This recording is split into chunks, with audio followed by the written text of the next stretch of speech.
इस समय वास्तुशास्त्र का बहुत ज़्यादा प्रचलन है।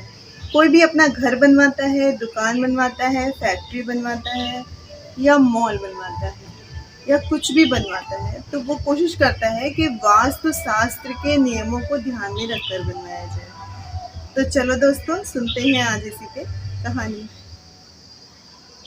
मैं सरिता भालोठिया बुकशुक विद चाय पर आपका हार्दिक स्वागत करती हूँ।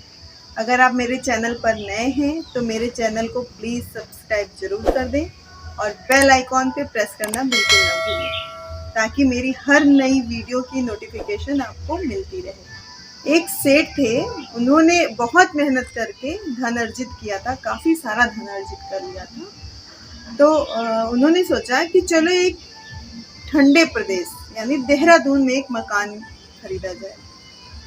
उन्होंने ऐसा सोचा तो उन्होंने सर्च करना शुरू किया और एक बहुत आलीशान घर उन्हें मिल भी गया, जिसके आगे बहुत बड़ा सा स्विमिंग पूल था। घर के पीछे 100 वर्ष पुराना लीची का पेड़ था। उनकी पत्नी को लीची पसंद भी बहुत थी, इसलिए उन्होंने इस घर के लिए हाँ भर दी और इस घर को खरीद लिया। उसमें रहते हुए काफ़ी साल जब हो गए तो उन्होंने सोचा कि चलो इसे रेनोवेट करवाते हैं। जब उन्होंने रेनोवेट करवाने की बात सोची तो उनके दोस्तों ने उन्हें सलाह दी कि तुम ऐसा करो, रेनोवेट करवाने से पहले वास्तुशास्त्र विशेषज्ञ से कुछ सलाह ले लो, ताकि उसके अकॉर्डिंग तुम्हारा घर पूरा मैनेज हो जाए। सेठ जी को हालांकि इन बातों पे कोई बहुत खास भरोसा नहीं था, लेकिन उन्होंने सोचा चलो दोस्त कह रहे हैं तो जा क्या रहे हैं, मान लेते हैं। और हांगकांग से मास्टर चाओ, जो कि वास्तुकला विशेषज्ञ थे, उनको उन्होंने हायर कर लिया, उनकी अपॉइंटमेंट ले ली। जिस दिन मास्टर चाओ आ रहे थे उस दिन वो सेठ जी लेने उन्हें एयरपोर्ट पे गए। वहाँ पर जब उन्होंने एयरपोर्ट पे उनको रिसीव कर लिया तो उन्होंने सोचा चलो घर पहुँचने से पहले थोड़ा खाना पीना खा लिया जाए। तो उन्होंने खाया पिया और अपनी गाड़ी में मिस्टर चाओ को बिठाकर वो अपने सेठ जी अपने घर की तरफ चले।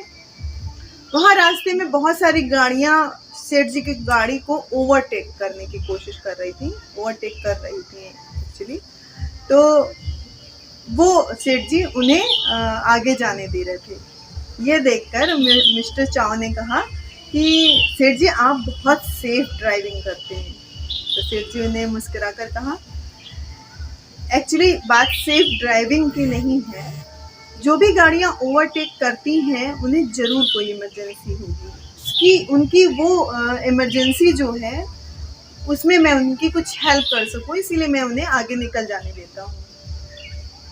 तो मास्टर चाओ ये बात सुनकर बहुत खुश हुए कि आपकी बहुत अच्छी सोच है ये। तो इस तरह आगे चलते चलते एक रास्ता, उनके घर का जो रास्ता था वो थोड़ा सकरा हो गया।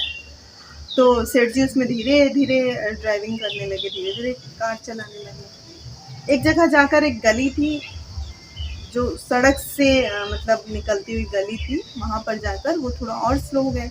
तभी एक बच्चा भागता हुआ उधर से गुजरा, तो सेठ जी ने वहाँ पर कार अपनी रोक दी। तो मिस्टर चाओ ने कहा कि आपने कार क्यों रोक दी? तो उन्होंने कहा कि एक बच्चा जो अभी भागता हुआ गया है उसके पीछे एक बच्चा जरूर भागता हुआ आएगा, क्योंकि बच्चे बेफिजूल कभी नहीं भागते, वो खेल कूद में एक दूसरे के पीछे ही भागते हैं और उस बच्चे को चोट ना लग जाए, इसीलिए मैंने अपनी कार धीमी कर दी। मिस्टर चाओ ये सुनकर बहुत प्रभावित हुए। उन्होंने कहा आप बहुत ही सुलझे हुए व्यक्ति हैं। घर के पास पहुंचकर सेठ जी ने देखा कि घर के पीछे से कुछ पंछी उड़ते हुए आ रहे हैं। तो उन्होंने मिस्टर चाओ से कहा कि अगर आपको बुरा न लगे तो कुछ देर हम यहीं पर रुक जाएं। तो मिस्टर चाओ ने कारण जानना चाहा। तो उन्होंने कहा कि ज़रूर कुछ शरारती बच्चे पीछे लीची के पेड़ पर चढ़े हुए हैं। अगर हम अचानक से अंदर जाएंगे तो वो हड़बड़ा कर उतरने की कोशिश करेंगे और इससे कुछ बच्चों को चोट लग सकती है, और ये मैं नहीं चाहता हूँ।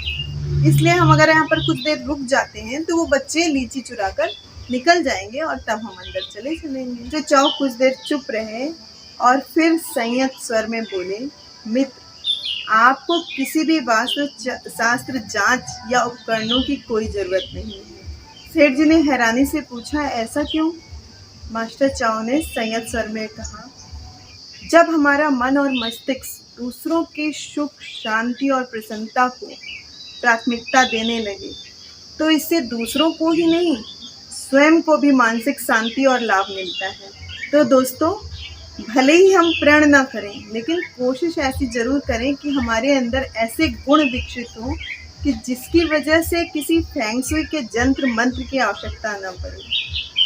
ऐसी कहानियाँ और सुनने के लिए मुझे फॉलो करते रहिए।